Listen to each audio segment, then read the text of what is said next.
En esta ocasión, Tomás Bravo, miembro del Grupo de Investigación Humanística Ibérica de la Universidad de Lisboa, disertará sobre Jerónimo Osorio y Cicerón, su difusión en América. Adelante, Tomás. Gracias. Agradezco a profesora Ruth, a profesor José María Maestre y a profesora Ana María Tarriu. Es un gran honor para mí participar en este coloquio en el que se han abordado los más diversos aspectos de un tema común, el humanismo de la herencia clásica. El tema que quiero compartir aquí y que es el tema de mi tesis doctoral en la Universidad La Sapienza de Roma y en la Facultad de Letras de la Universidad de Lisboa, cuyos centros de estudios clásicos represento junto con mis colegas de Lisboa, es el perfil de un humanista ibérico, Jerónimo Osorio, y su identificación con quien representa la retórica latina por antonomasia, Cicerón. Para concluir, hablaré sobre el éxito editorial de Jerónimo Osorio y sobre la posibilidad de comparar varias ediciones en bibliotecas de Sudamérica. Jerónimo Osorio nació alrededor de 1515. Se desconoce su lugar de nacimiento, pero su genealogía está documentada. Por parte paterna, descendía de una familia de la baja nobleza de Beira Alta, y por parte materna de una familia igualmente noble y cercana a la corona. Dado que nos encontramos en un coloquio sobre el humanismo transatlántico, no puedo dejar de destacar que Jerónimo Osorio era primo segundo de Pedro Álvares Cabral, descubridor de Brasil. Es muy posible que fuera el primogénito. Desde muy temprana edad mostró inclinación por las letras.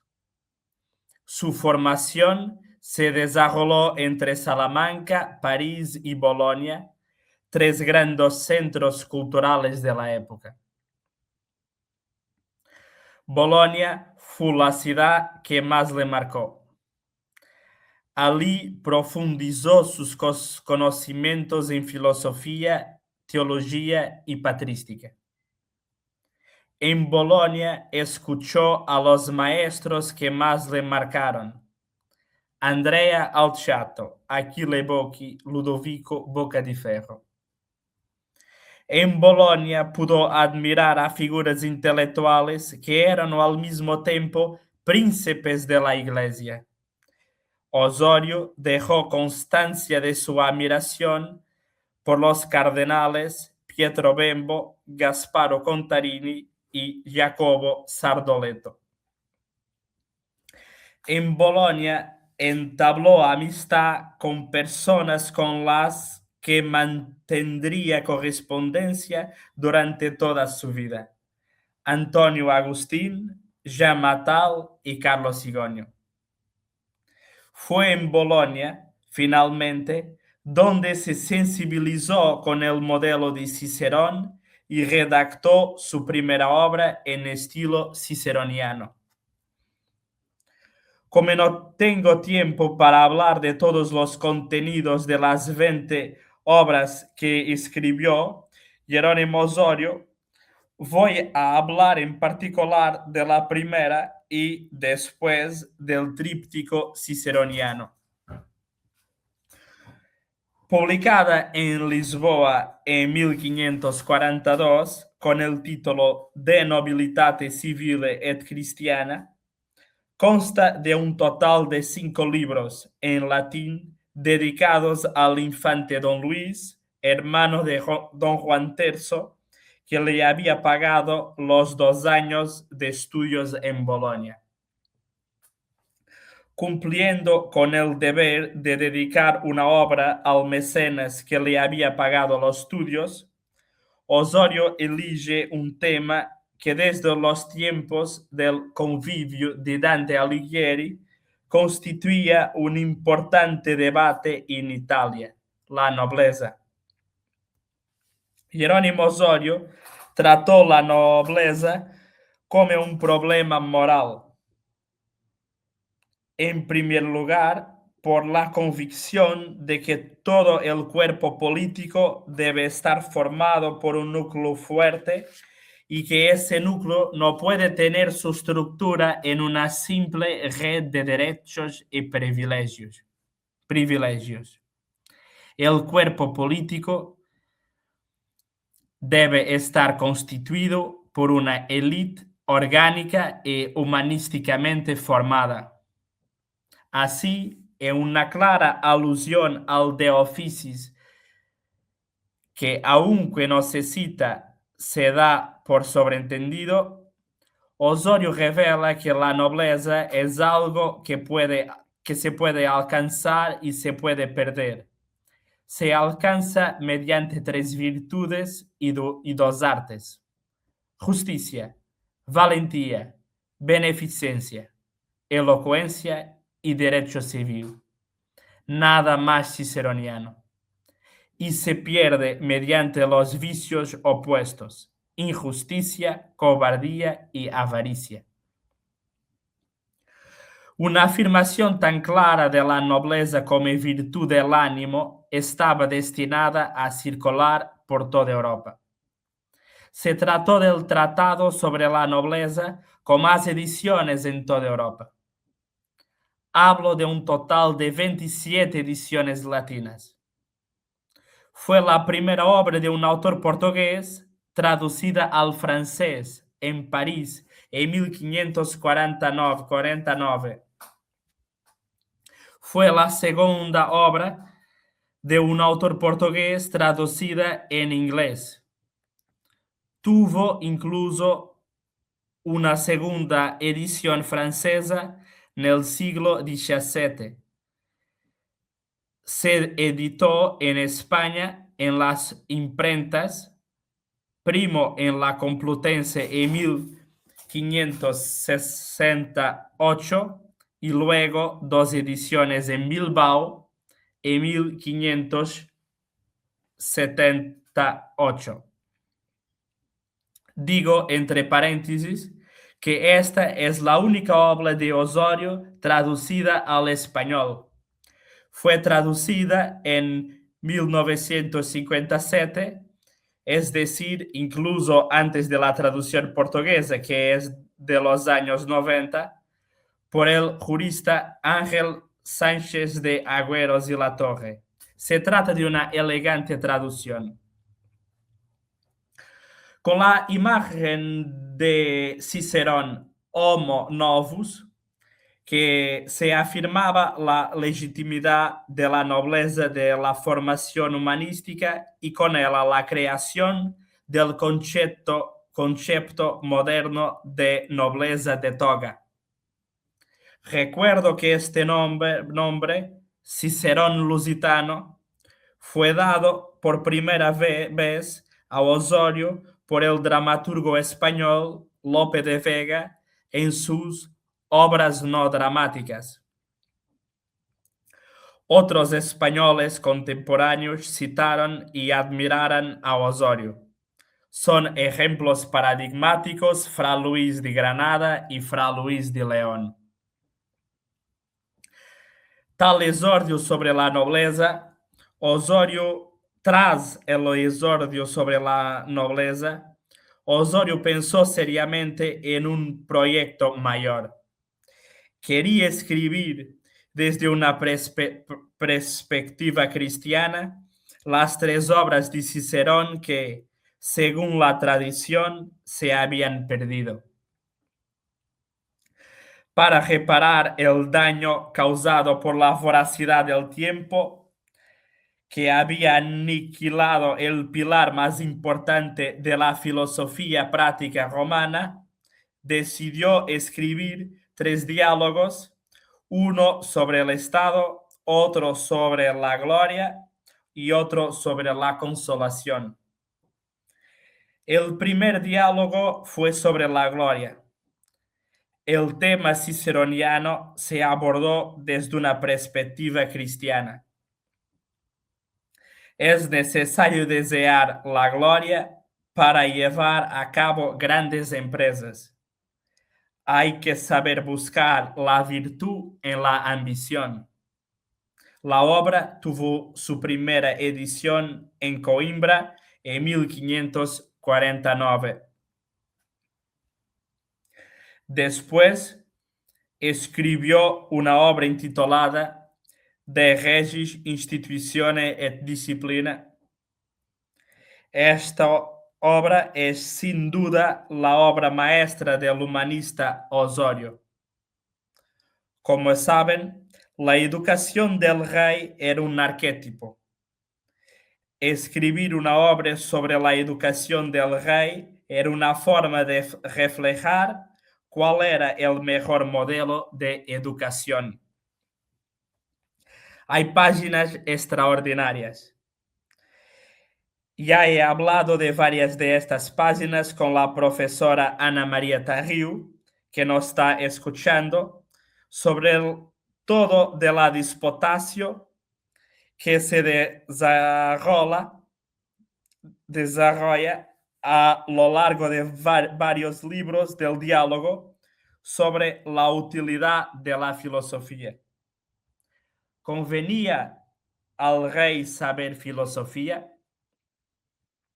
Se exponen muchos pros y muchos contras. Hay toda una gran reflexión sobre el ocio real. La conclusión, me atrevo a decirla ya, es que el rey debe saber algo de filosofía, debe tener cultura filosófica, pero solo lo suficiente para tener espíritu crítico, cultura y guiar los asuntos del Estado. No necesita, ni el oficio de la función real lo permite, tiempo para un estudio minucioso. La virtud está el término medio. Así debe ser el estudio de la filosofía en la vida cotidiana del rey. Por último, sobre la consolación,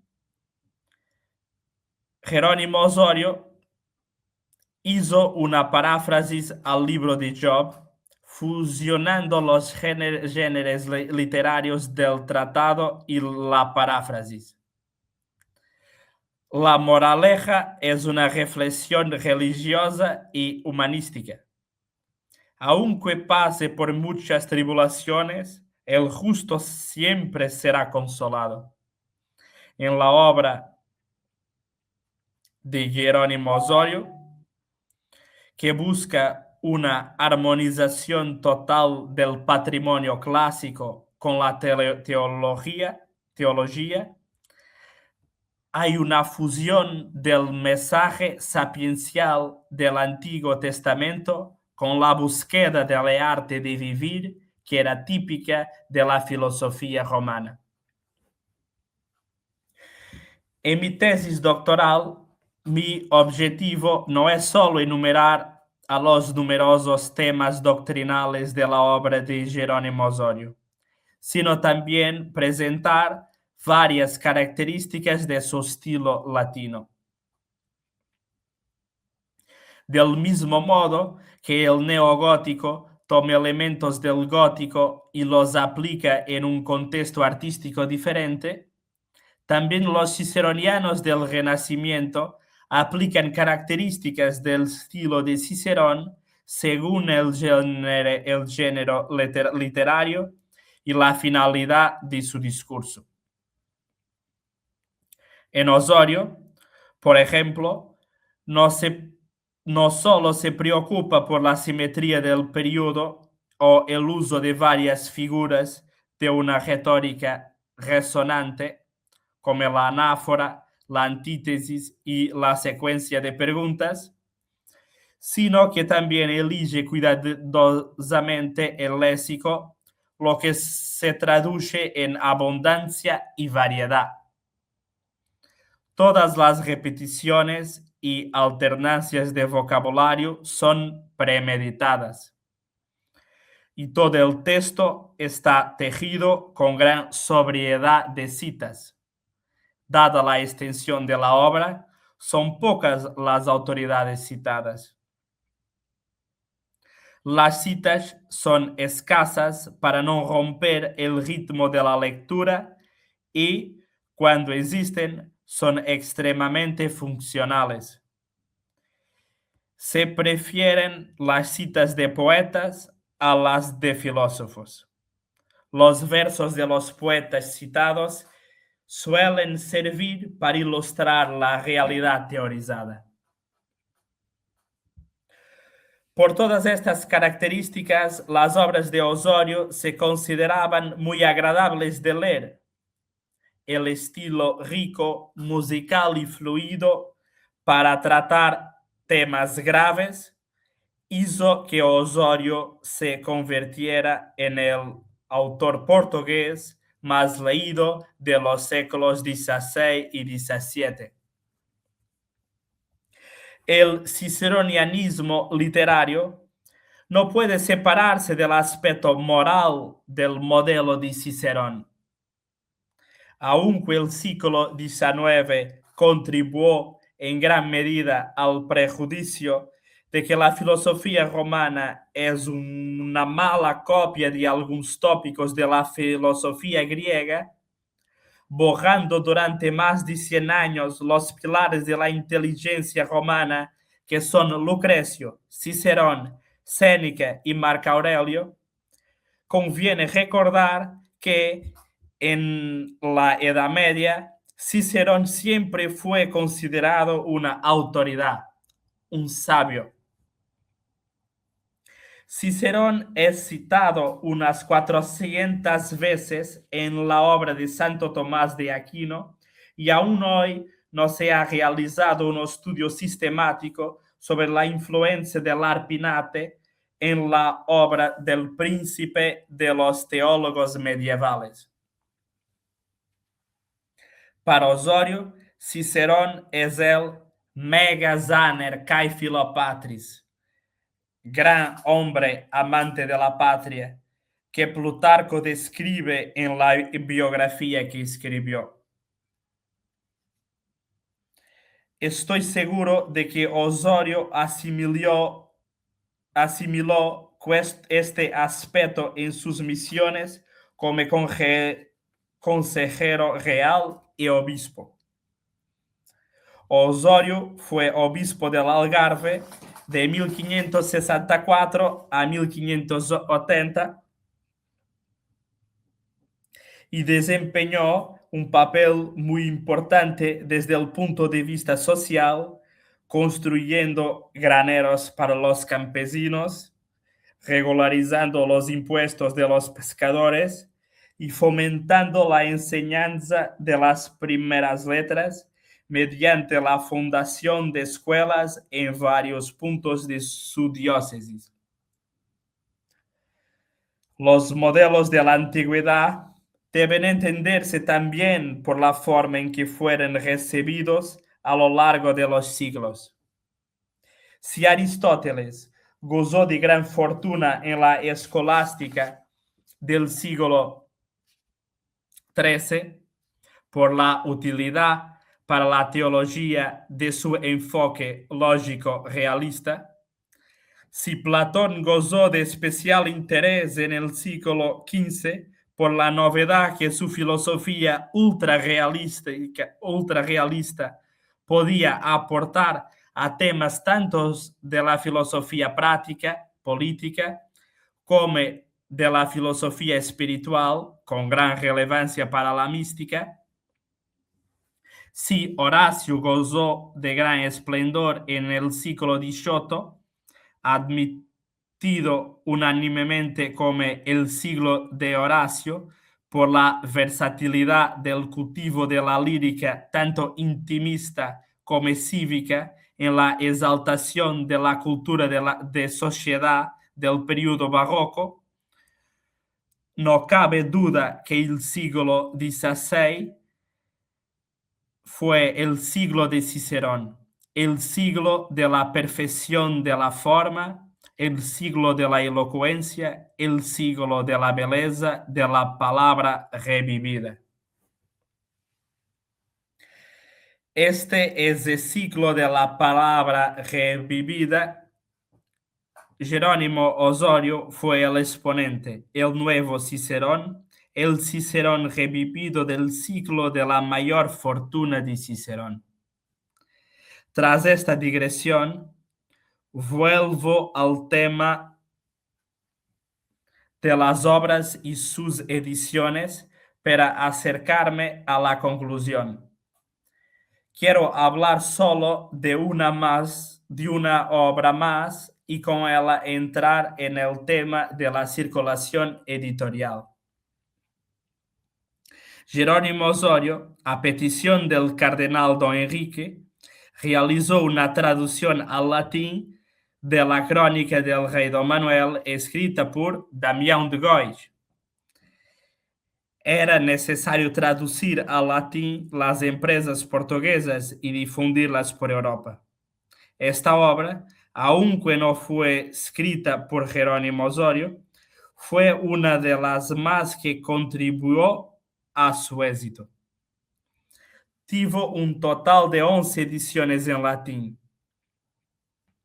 y 17 ediciones en varios idiomas extranjeros. 12 en francés, 2 en holandés, y recuerdo también aquí que Osorio fue el primer autor portugués traducido al holandés. Ya en el siglo XVIII, una traducción al inglés con las ediciones y una traducción al alemán, con 2 ediciones y una traducción al alemán con una sola edición. De las diversas ediciones latinas de las obras de Jerónimo Osorio, que seguramente se encuentran en Sudamérica, por ahora solo conozco los ejemplares que se conservan en la biblioteca de la Cámara de los Diputados en Brasilia, ejemplares de Rebus Emanuelis Regis, que sería interesante consultar e estudiar. Con esta conferencia quiero, ante todo, llamar la atención, en primer lugar, sobre la importancia de Jerónimo Osorio como autor y como autoridad en la recepción y transmisión de la retórica clásica. Fueron intelectuales como Osorio quienes, respondiendo a anhelos anteriores, transmitieron a las generaciones venideras el placer estético de leer, pensar y escribir. En segundo lugar, quiero abrir la posibilidad de una investigación seria en las bibliotecas de América Latina sobre las obras de Jerónimo Osorio.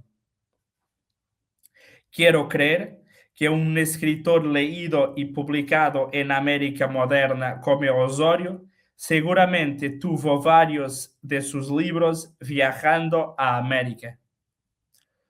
Todo el trabajo de identificar cuántos ejemplares hay en cada biblioteca, identificar marcas de propiedad y descifrar posibles anotaciones, es el trabajo de escribir un capítulo más de la historia de la lectura y de la historia de la transmisión de la herencia clásica. Muchas gracias.